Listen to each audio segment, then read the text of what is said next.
omukyala yenna yeefumbize wa Peter oba ewa Abdala mu bufumbo obukyamu olina omusango ogw'okubeera mu bufumbo bw'obwenzi naye okakatibwako okusiiba era okuvunaanibwa singa bwe kibategeezebwa ti omukyala ali mu bufumbo obukyamu tasiiba lwanagana n'okwenenya obe mu bufumbo obukyamu naye okakatibwako okusiiba bw'onaakuleka ogenda kwongera omusango omulala ku mulala. Abaffe waliwo akatambi akasaasanya ku social media sheekh omu n'amannya ge ngenda gaatula ku kituuti kino bamuyita Muhammad Kalanzi ng'agamba ti omukyala yenna eyanoba ewabba ng'olinawo oli muzigo oba eyagenda ku kyeyokkola tokakatibwako kusiiba era ne bw'onaasiba Allah tajja kukkiriza kusiibako. Ekigambo ekyo kikyamu si kituufu.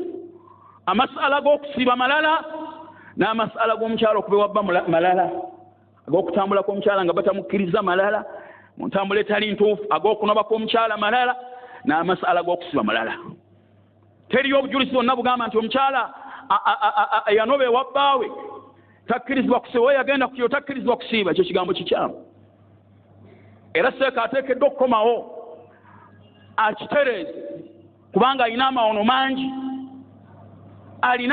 mangi aleeta ebintu bingi nga bikyamu n'abiteekako amaanyi mangi naye ng'ate bikyamu.